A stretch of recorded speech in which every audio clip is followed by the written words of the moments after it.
Да ну нахуй.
Слушай, если тебе нужны деньги, то давай я заплачу. Слышь, рот закрой.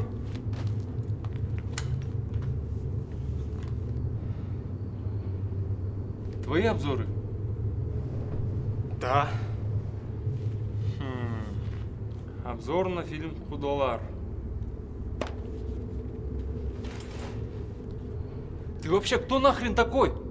Кто дает тебе право критиковать наши казахстанские фильмы? Нуртас Адамбай, Куралай Анарбекова. Все эти люди делают фильмы для нас, для обычных людей. Мы после работы хотим посмеяться, ха-ха свой половить, а не психологию твою смотреть. Понял? А ты их критикуешь. Критик, бля. Ты бы еще на Коэмбаева обзор сделал, я бы тебя вообще кончил.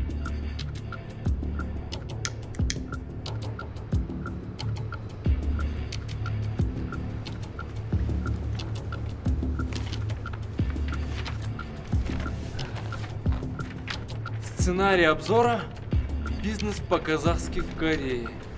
Ах ты, сука. Ну ты попал.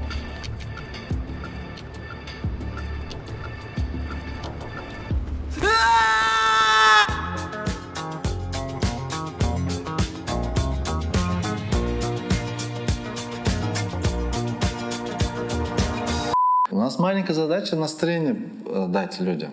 Да, например, настроение поднять. Ну раз так, давайте же посмотрим, как Нурлан Коямбаев вот уже 4-й раз пытается поднять людям настроение. Фильм начинается с красивых видов Алма-Аты, а персонаж Коямбаева по имени Жомарт едет на работу на своей белой Тесле.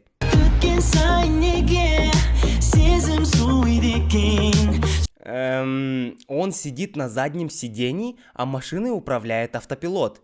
И здесь я не могу понять, почему автор принял именно такое решение. То ли это реклама, то ли ради пафоса. Если это реклама, то авторы неплохо так подосрали компании Tesla, потому что крайне противопоказано бросать водительское кресло во время автопилота. Ну а если это сделано ради пафоса, то меня ничего не удивляет. Ты когда-нибудь сам Теслу водил? Нет. Ну а хули тогда выебываешься?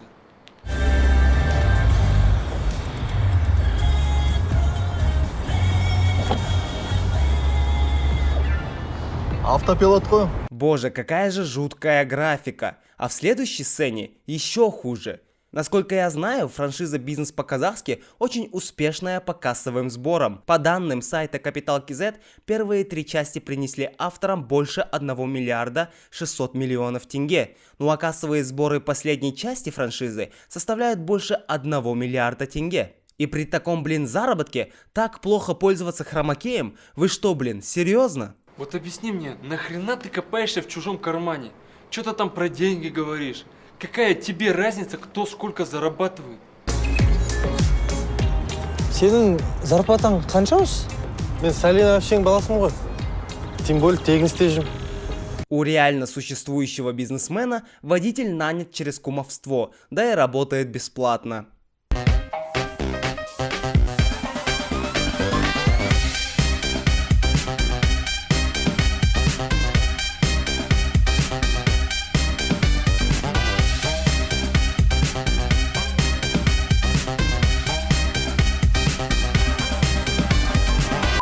Итак, знакомьтесь, Багдаулет, родственник Жумарта и швейцар отеля, у которых в ушах сигарета. Ну что сказать, грамотное клише аульского быдла. Аплодирую стоя.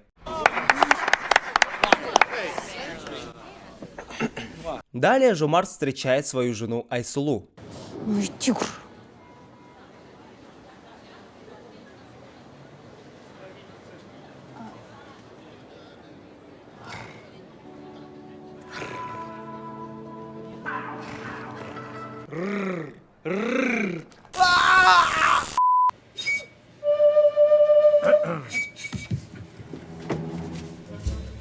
Жұмыс уақытында не істеп отырсың?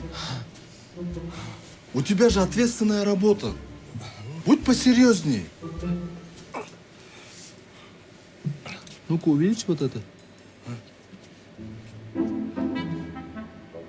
Вы что, и в номерах камеры поставили? Да. Нам важна безопасность каждого гостя. В отель приезжает главный менеджер одной очень крутой компании, которая презентует Жумарту и персоналу отеля навороченного робота, с помощью которого можно управлять электронной системой гостиницы. Коллеги, друзья, встречайте новый член нашей команды RGN-19. Ондай RGN деби, ержан деп айтайық та бәріміз. Ержан, блядь, заебал. Вставай, салам алейкум. Вставай, я заебал, на работу пора. Ты че ебанулся, спишь? Вообще-то RGN-19 говорит на всех языках мира. Круто! А на языке из фильма Тамирис он говорит, давайте проверим. Мана сана мана? Аузенде жабши долбоёб. По сюжету, скоро в отеле Жумарта намечается крупная конференция международной компании, где будет презентоваться сам робот. Жумарт говорит, что робот отныне будет встречать гостей, поэтому его отправляют к Багдаулету.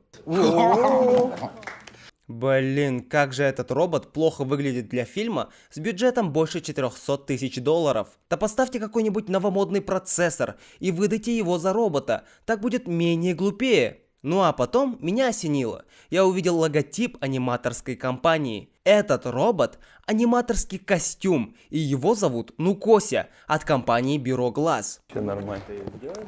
А? Да на! Вань, привет. Привет. Как дела? Да огонь все, огонь как всегда. Ваня Дулин, руководитель и учредитель компании Бюро Глаз. Застегнутой пуговицей. Да. А это непосредственно робот RGN-19. Давай не будем путать прям, его на самом деле Нукося Да. зовут, это по фильму его зовут RGN-19. Да, то есть в компании Бюро Глаз робота зовут Нукося. Вань, пожалуйста, расскажи нам про этого робота. Как вообще так получилось, что робот Нукося появился в фильме «Бизнес по-казахски» в Корее? Все очень просто, как всегда получается. Обычный будний день, звонок. Алло, мы снимаем фильм. Ну, как это обычно, у нас масса разных костюмов интересных. Ну и все. У вас есть роботы? Да, есть роботы. Какие варианты есть? Я просто сбросил все. Потому что самое, что прикольное, они предполагали, что это действительно робот. И когда я просто ребятам начал говорить о том, что, блин, ну это костюм, это нифига не робот, они говорят, как? Насколько я знаю, робот Нукося участвует больше в детских праздниках, правильно? Все верно.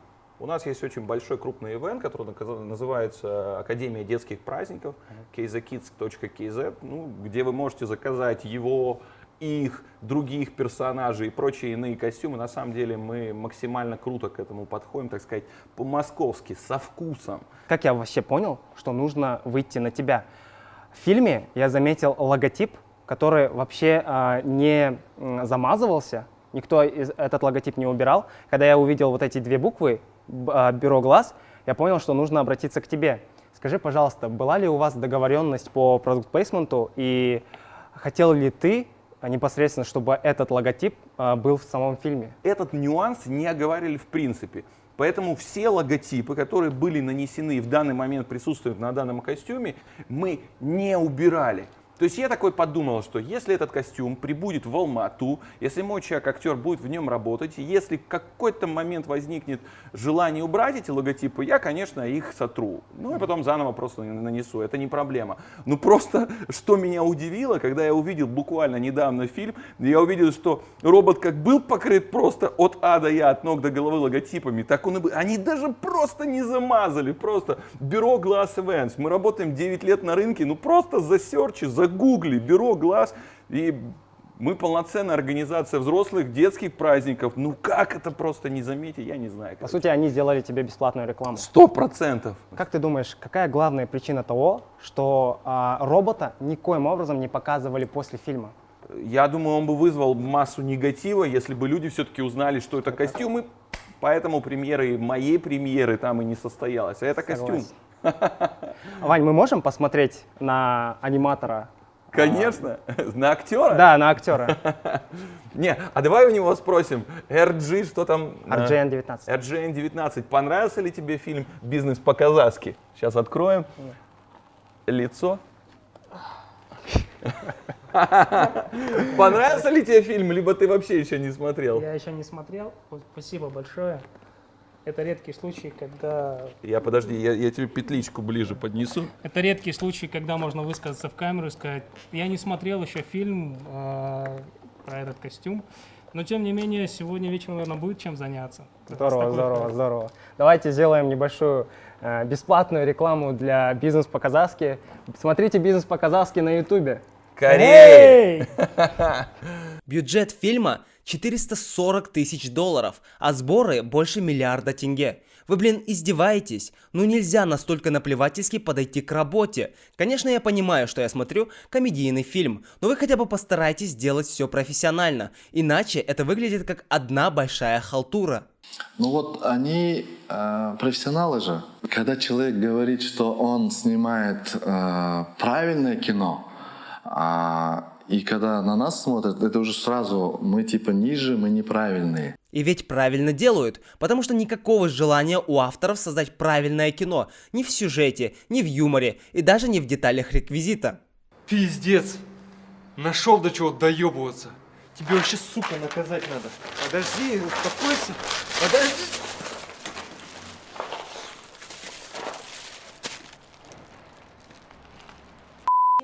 Кетті ма анау менеджер? Иә. Мен таң қалдым. Аленаға машинасына дейін шығарып салып, есігін ашып, отырғызып жіберді ғой. Актерская игра — это такая тонкая грань, понимаете? Уметь жить в нескольких телах одновременно. Нам, актерам, на самом деле очень тяжело, потому что порой нас заставляют быть монстрами. Далее к жене Ален приходит жена Жумарта и говорит, что нужно провести уборку в комнате. Это замечает одна из уборщиц и говорит Махпал, что Айсулу путает берега и не дает Салем своей хайнапа. И вот мы видим, как родственники собрались за одним столом, где Макпал начинает жестко наезжать на Айсулу. Айсулу? Осы сен неге маған сәлем салмайсың? Не поняла. Как не поняла? Келін емессің бе? Но мы же стали подружками.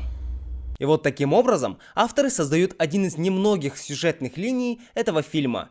После герои начинают играть в игру. Давайте ойнуйнек. Уник?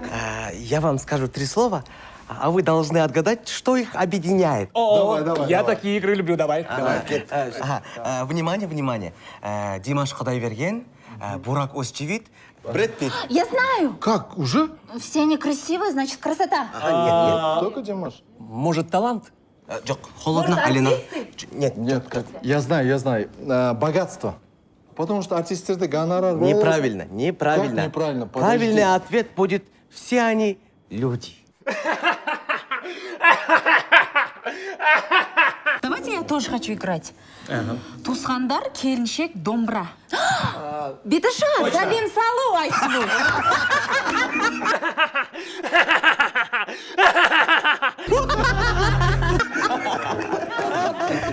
Жираф, нос, босс. Мен таптым, Жомарт. Босс, нос, длиннышко. Вообще-то у Жомарта нормальный нос. Такой нос есть только у него и у Майкла Джексона.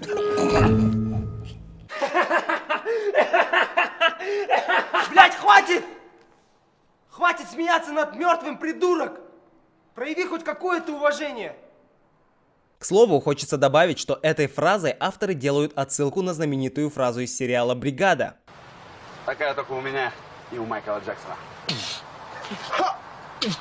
Но разница в том, что Майкл Джексон во время выхода «Бригады» был жив, ну а во время выхода БПК он мертв. И шутка, тем более про нос знаменитого поп-певца, ну уж абсолютно неуместна.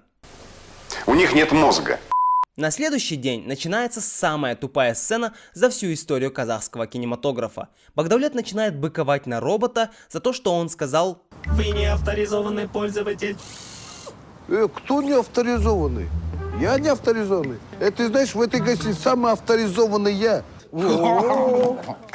Ты что, вообще попутал, что ли? Не надо, братан. Ты кусок металла! Следи за языком или что там у тебя? Багдавлет аға, керек емес тиіспей ақ қойыңызшы. Заяғы жаз жіберуі мүмкін. Өзі ғой бастаған. Сендер қайда қарап жүрсіңдер бе? Врачкалар бар, секіріп жүр. Темір ғой, понятиясы жоқ. Өмір көрмеген әлі. Нервыма тебе аккумуляторын шығарам. У вас нет доступа к данной информации. Еркош, араласпа.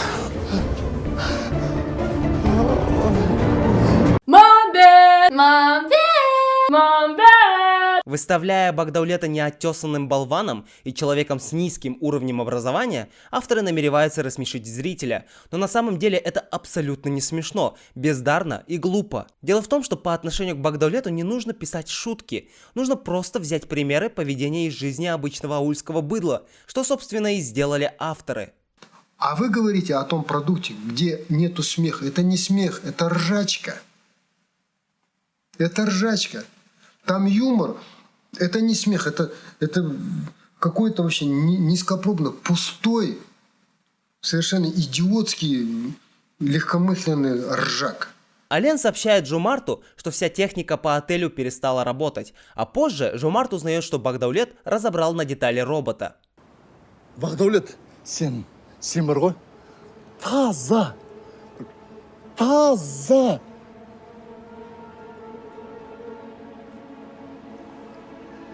Покемон екенсің. Ну просто офигенный уровень юмора. Так бас. Это что такое? Это означает красивый или что вообще? Жомарт увольняет Багдавлета с работы и выгоняет его обратно в аул. Багдавлет аға по-любому не прав. Но уайымдамаңыздар, мы починим робота. Так, на рейс успеваем, да? Что-то забыли? А если что, шампунь у меня есть. Еркош, ты остаешься здесь? Почему? Почему? Вы слышали этот вопрос? А? Твой сценарий понятен уже. Уже неинтересно. Ты полетишь с нами в Сеул, потеряешься, а он обязательно потеряется. Потом мы будем искать Баурум Гайда.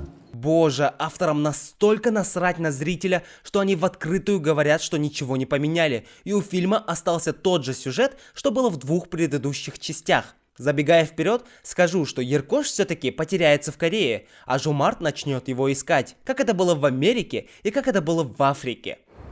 И в чем проблема? Проблема в том, что авторы не пытаются создать хорошее кино. Они просто делают то, что им приносит деньги. И знаешь, эту проблему создают такие люди, как ты. Нормальный человек никогда бы в жизни после второй части не отдал бы свои деньги на этот дерьмовый фильм. Но нет же, вы все равно ходите. Ходите и будете ходить. И они знают, что другого вы не попросите.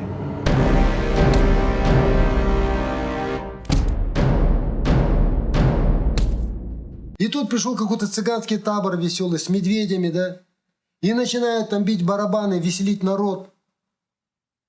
Я не могу на это смотреть просто так. Это очень болезненно для меня. И я очень ревностно к этому отношусь. И я хочу сказать людям: ребята, вас обманывают, не ходите туда. Так вот, людей надо просвещать и говорить: ребята, вас обманывают, есть альтернативный продукт.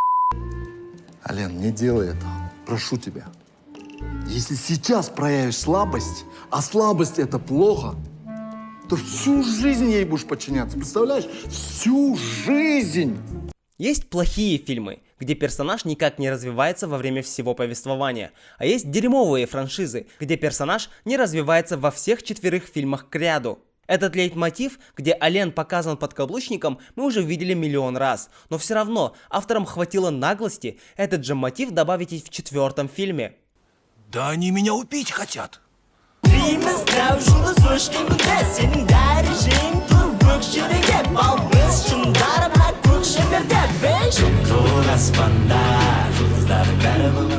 Иногда надо брать Джон с собой. Кругозор расширяется. Я понял. Эта сцена нужна была для этой дешевой шутки. Дескать, Жомарт тоже подкаблук и взял с собой в Корею жену. Ты что ж подкаблучник получается? Я же видел твой обзор на Подолар. Тебя там жена бьет.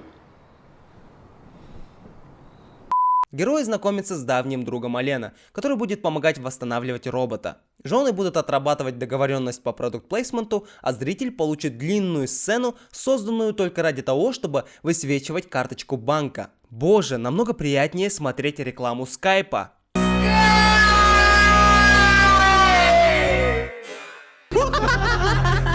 Ален и Жомарт узнают, что жены записались на пластическую хирургию, и поэтому они сразу же бросают дело по роботу и убегают. Видимо, не столь важная конференция. 저쪽으로 가시면 됩니다. Thank you.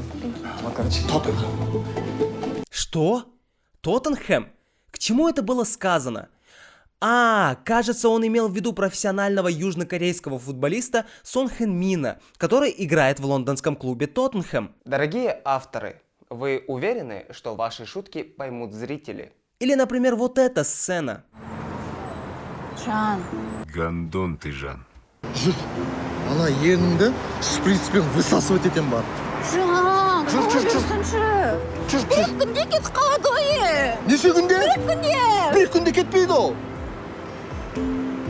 Если вы ни хрена не поняли, то я вам помогу. В этой сцене делается дурацкая отсылка на корейские дорамы. Вас, кажется, очень сильно ругали за локальные казахские шутки. Вот вы и сделали то, что сделали. Но я хочу вам дать один совет.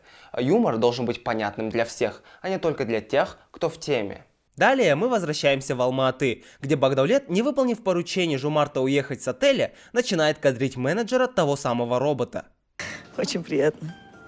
Взаимно. У вас такое сложное имя. А можно я буду коротко вас называть Багдауль? Багдауль? Там же всего 2 буквы осталось. Едь. Но мне же мясо нельзя.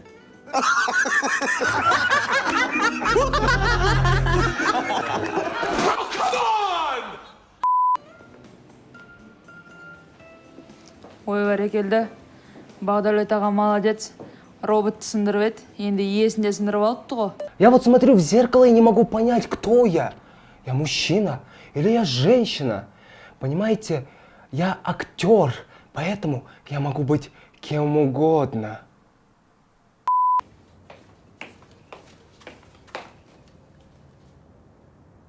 Идите все в жо.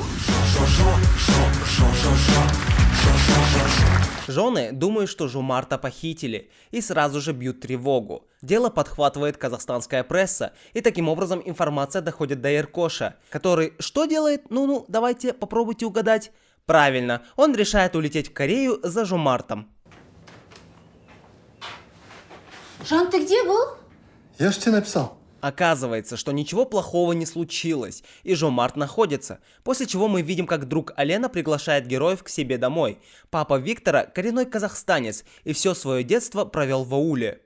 У нас в Корее, если падает одна палочка, то это к свадьбе. Если 2 палочки... Если 2 палочки, это к беременности. Ну а если падают 3 палочки, то это к свадьбе по залету. Как Целиноград. Хорошо, Целиноград развивается, растет. Там ЛРТ построили. Чиновники, предложившие построить в столице ЛРТ, могут поплатиться за свою идею. Сегодня на расширенном заседании правительства президент раскритиковал дорогой проект. Почему? Почему нормально не накрыли на стол? Ну, там же все есть. Гости довольные. Сидят, чавкают. Они из вежливости так делают, а когда вернутся домой, скажут: эти корейцы, кроме лапши, ничего не подали. Боже, какой же дешевый прием. В каком это смысле? То, что они просто показывают казахскую ментальность, это не смешно. Ну правда, мне до жути надоели все эти шутки, которые на самом деле не являются шутками. Это наша реальность. Казахи, которые вечно опаздывают. Кумовство во всем. На самом низком уровне, так и на самых высших. То, что мы делимся на жузы, всех вечно осуждаем и тому подобные высеры. Проблема в том, что выдавать реально существующий факт за шутку может делать только тот, кто не умеет писать грамотный каламбур. Ладно бы, если в контексте сюжета это как-то высмеивалось, но нет же. Это то, что мы должны искоренить в себе, а не то, за счет чего нужно шутить. Жомарт Канатович, у меня плохая новость. Что случилось? Еркош потерялся.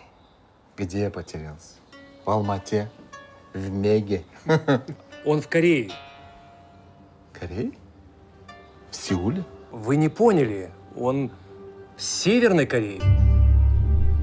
Вот мы и подошли к главному конфликту фильма. Авторы третий фильм подряд теряют Еркоша, абсолютно наплевав на зрителя. И так как Еркош очередной раз попал в плохой сценарий, Жомарт и Ален приезжают к Кейсу из 91. Потерялся другой человек. Значит, вы сами не знаете, что вы потерялись? Айыптама Потерялся Еркебулан Балтабаев. Онда қарайын. Қалай қарайсың? Базадан қарайын. Блядь, ну что за херня? Давайте я вам объясню, что происходит. Жомарт разговаривает фразами знаменитых хитов 91. Ну а что если среди людей будут те, кто этот 91 не слушает и никак не поймет юмор в этой сцене, как и шутка про Тоттенхэм и корейские дорамы? Можно даже подумать, что участие Эйса в этой сцене вполне себе оправдан. Дескать, он в реальной жизни какое-то время жил в Южной Корее. Но для того, чтобы понять это, нужно как минимум быть в теме. Куянбаев слушает 91? Это что получается? Их теперь в открытую можно слушать? С ним часто такое происходит? Да. Мы теряли его и в Америке, в Африке, и вот теперь в Корее. Вообще похуй, абсолютно. Вообще похуй. Вообще похуй. Герои начинают думать, как спасти Еркоша и вытащить его из Северной Кореи. Папа Виктора говорит, что может позвонить своему родственнику, который устроит встречу между Еркошем и Жомартом. 농담합니다. 저는 얘기가 좋습니다. 조선인민민주주의공화국 만세! 위대한 수령님 만세! Как же это удобно, не писать действительно смешные шутки, а просто выдать реальность за юмор, показывая жуткие клише. Клише про казахов быдло, клише про роботизированных северных корейцев в этом фильме когда-нибудь начнут по-настоящему смешно шутить. Нет.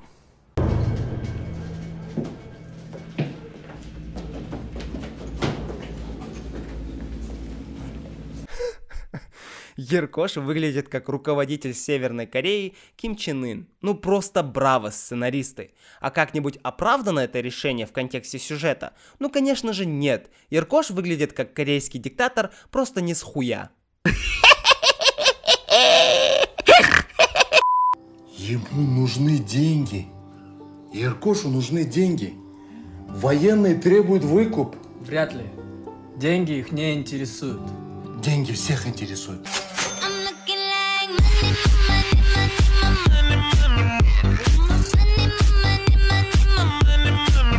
Құран Қоянбаевтың ең алғашқы киносы 299 миллион теңге пайда түсірсе, аталмыш фильмнің Америкадағы жалғасы 581 миллион теңге келген.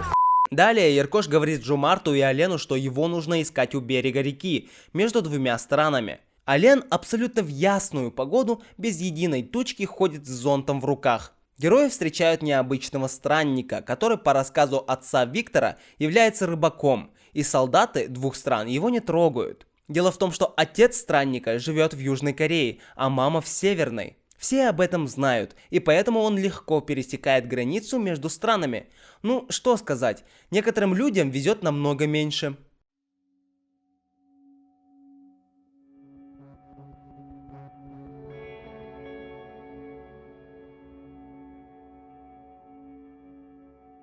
И поэтому, зная реальную историю и положение между двумя странами, очень тяжело поверить на данный сюжетный поворот. Жомарт и Айсулу устраивают очередную имитацию корейских тинейджеров. Не надо не снесен өлкөйтіп. Ладно? Кешші. Ұрыспайықшы. Ұрыста береке жоқ жаным. Қайтыңшы. Налар корейс болып бара жатыр. Кстати, хочу сказать, на этом сюжетная линия между Макпал и Айсулу, где они спорят за Салем Салу, заканчивается. Да, вот так просто, не придя к какому-то итогу, выводу, решению конфликта. Бизнес по-казахски, сейчас скажу так, бизнес по-казахски один из популярных фильмов в Казахстане сейчас, да? Но я не скажу, что это самый лучший фильм. Да, он как-то почему-то людям понравился. К слову, это один из немногих плюсов всей картины. Главный продюсер признает, что фильм «Бизнес по-казахски» плохое кино. Герои уговаривают рыбака спасти Еркоша, и тот, конечно же, помогает. Еркош спасен, все возвращаются к себе на родину, все как обычно. Жомарт сообщает родственникам, что презентация робота прошла успешно, и теперь они могут хорошенько отдохнуть. Посему Жомарт и компания приезжают в аул. Айсулу показывает Жомарту две палки, говоря о том, что она беременна, и на такой счастливой ноте фильм заканчивается. Ну вот сделал бы ты этот обзор, и чего бы ты добился? Такие, как ты, только и могут критиковать. А самим что-нибудь создать интересное слабо? Как ходил на эти фильмы, так и буду ходить. Конечно, будешь. Что? Ведь это ты виновен в существовании таких фильмов. И если бы зритель сказал, что после второго раза не будет смотреть один и тот же сюжет несколько раз, то этого бы не случилось. Мы не умеем требовать качественное кино. Мы то, что мы едим. Если бы мы жили очень хорошо, люди бы смотрели все. Когда у человека жизнь плохая, вот он сидит, у него 28 кредитов, там, и зарплата 50 тысяч. Пойми, они считают, что ты не можешь смотреть хорошее кино просто потому, что ты забит проблемами, кредитами, работой и семьей. И единственное твое спасение от петли на шее – это говнокомедии в кинотеатре. Значит, это греет народ, мне кажется. И не так, что у нас народ тупой, он любит тупые комедии. Нет, у нас народ рабочий, у нас народ простой. Вот он ходит в холод там, на какую-то низкооплачиваемую работу, и он придет в кино смотреть какую-то драму. Но я думаю, вот он позитива не добавит. Людям нужно выдыхать. В этом нет ничего страшного, когда человек идет с настроением. И хорошо, что идет в кино, а не в бутылку, в наркоманию. Чтобы казахстанское кино стало лучше, мы должны стать лучше. Стать образованными и требовательными. И только тогда мы будем смотреть хорошее кино.